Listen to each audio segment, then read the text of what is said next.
여러분은 혹시 인간의 마음속에 72개의 존재가 살고 있다는 이야기를 들어보신 적 있나요? 고대 가장 지혜로운 왕으로 알려진 솔로몬. 그는 단순히 왕국을 다스리는 것을 넘어 인간 내면에 보이지 않는 세계까지 이해하고자 했습니다. 그리고 그 결과물이 바로 오늘 우리가 다룰 레메게톤입니다.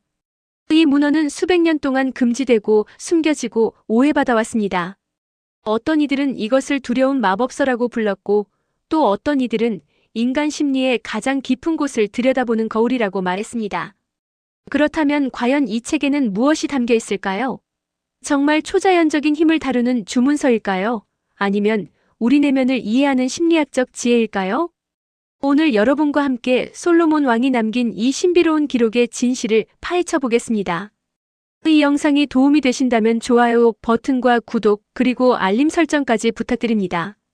여러분의 작은 클릭이 더 좋은 콘텐츠를 만드는 큰 힘이 됩니다. 솔로몬 왕은 기원전 10세기경 이스라엘을 통치했던 전설적인 군주입니다. 성경에서 그는 하나님으로부터 지혜를 선물받은 인물로 등장하며 그의 판결과 통찰력은 지금까지도 회자되고 있습니다. 하지만 역사 속 솔로몬에게는 또 다른 면모가 있었습니다. 바로 보이지 않는 세계에 대한 깊은 이해와 탐구였습니다.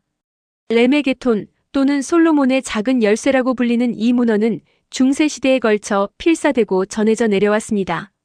많은 학자들은 이 책이 실제로 솔로몬이 직접 저술했다기보다는 그의 이름과 지혜를 빌려 후대 사람들이 집대성한 것으로 보고 있습니다.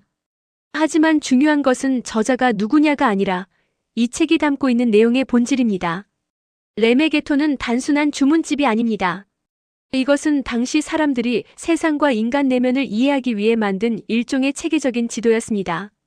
당시에는 과학이 발달하지 않았기 때문에 사람들은 자신들이 겪는 감정, 욕망, 두려움을 설명하기 위해 상징과 의인화라는 방법을 사용했습니다. 오늘날 우리가 분노나 슬픔, 욕망이라는 심리학적 용어를 사용하듯이 고대인들은 이러한 내면의 힘들을 각기 다른 이름과 형상을 가진 존재로 표현했던 것입니다. 레메게톤은 바로 그러한 내면의 존재들을 72개로 분류하고 각각의 특성과 다루는 방법을 기록한 문헌입니다.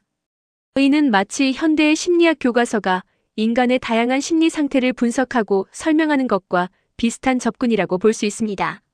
레메게톤은 총 5개의 부분으로 구성되어 있습니다. 첫 번째 부분인 아르스 고에티아, 두 번째 아르스 테우르기아 고에티아, 세 번째 아르스 파울리나, 네 번째 아르스 알마델, 그리고 마지막으로 아르스 노토리아입니다. 각각의 부분은 서로 다른 주제와 방법론을 다루고 있지만 모두 인간이 자신의 내면과 외부 세계를 이해하고 조화를 이루기 위한 지침서라는 공통점을 가지고 있습니다.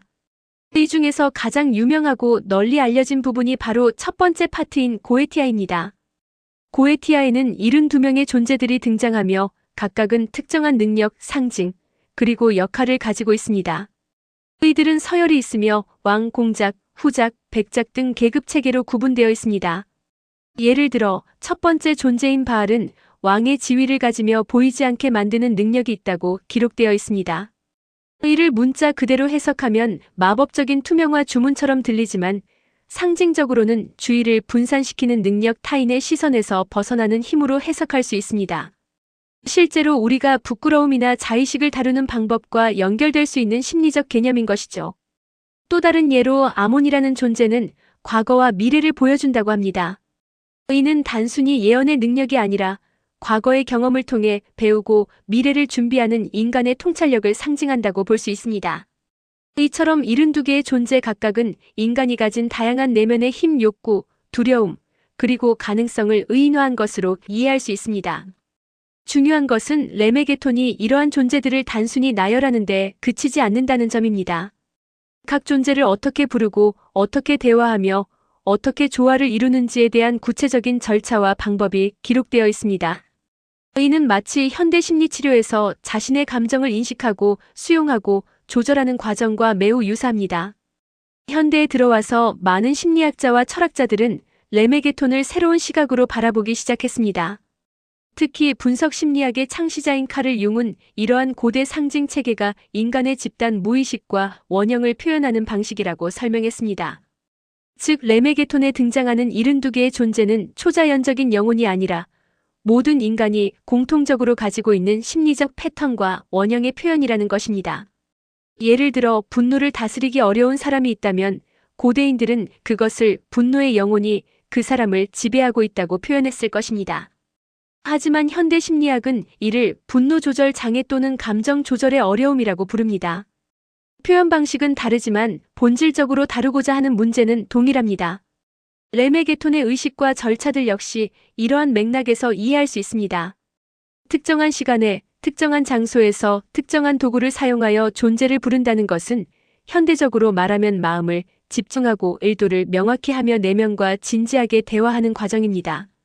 명상이나 자기 성찰과 같은 현대의 정신 수련법과 본질적으로 다르지 않은 것이죠. 더 나아가 레메게톤은 통제의 중요성을 강조합니다. 각 존재를 부를 때는 반드시 보호원을 그리고 특정한 인장과 이름을 사용해야 한다고 기록되어 있습니다. 이는 상징적으로 자신의 내면을 탐구할 때 경계를 설정하고 자아의 중심을 잃지 않으며 책임감 있게 접근해야 함을 의미합니다. 실제로 심리치료에서도 트라우마나 깊은 감정을 다룰 때는 안전한 환경과 명확한 경계 설정이 필수적입니다. 레메게톤은 이미 수백 년 전에 이러한 원칙을 상징적 언어로 표현하고 있었던 것입니다.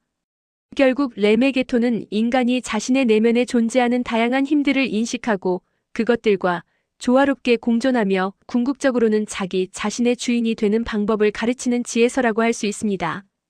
두려움을 억압하는 것이 아니라 이해하고 욕망을 부정하는 것이 아니라 방향을 제시하며 내면의 어둠을 외면하는 것이 아니라 통합하는 것. 이것이 바로 솔로몬이 전하고자 했던 진정한 지혜입니다. 솔로몬 왕이 레메게톤을 통해 전하고자 한 핵심 메시지는 단순합니다. 진정한 힘은 외부에 있는 것이 아니라 자기 자신을 이해하고 다스리는 데 있다는 것입니다.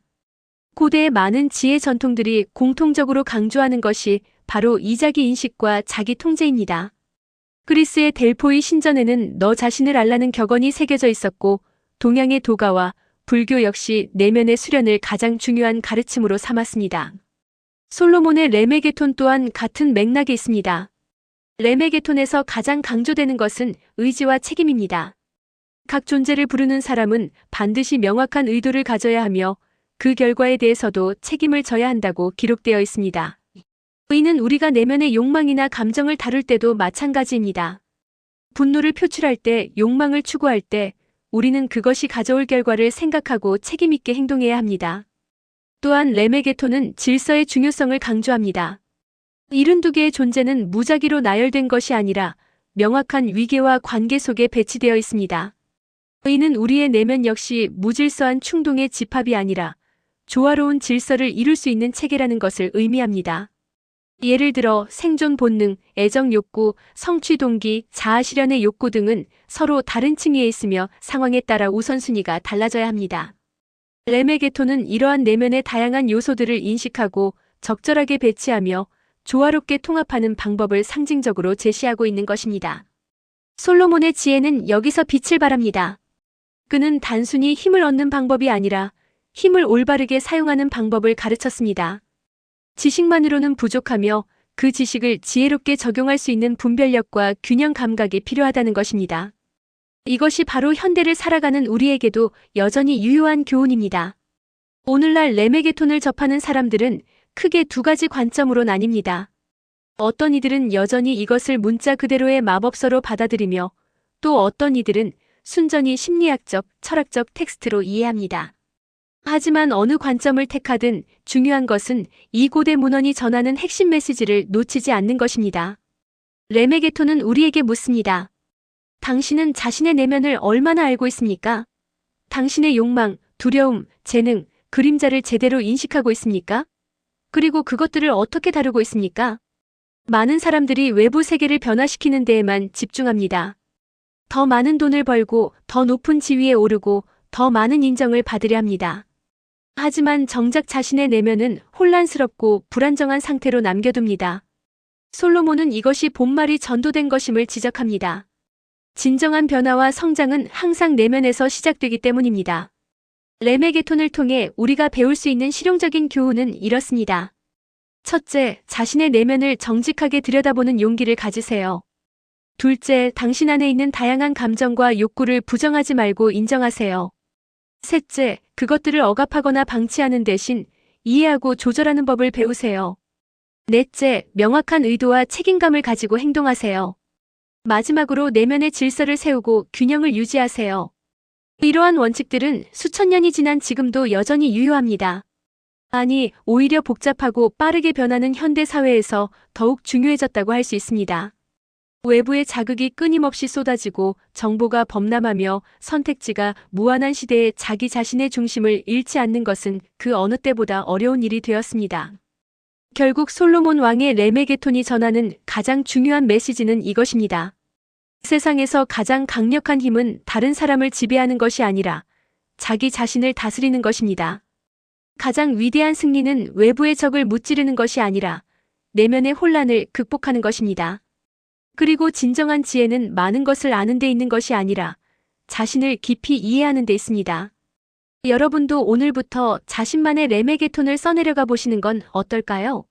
자신의 내면에 어떤 존재들이 살고 있는지, 그들은 어떤 목소리를 내고 있는지, 그리고 그들과 어떻게 조화롭게 공존할 수 있을지 탐구해 보세요. 그 여정이야말로 솔로몬이 우리에게 남긴 가장 귀중한 선물일 것입니다. 오늘 영상이 도움이 되셨다면 좋아요와 구독 부탁드리며 여러분의 생각과 의견을 댓글로 남겨주세요. 다음에도 더 흥미로운 주제로 찾아뵙겠습니다. 감사합니다.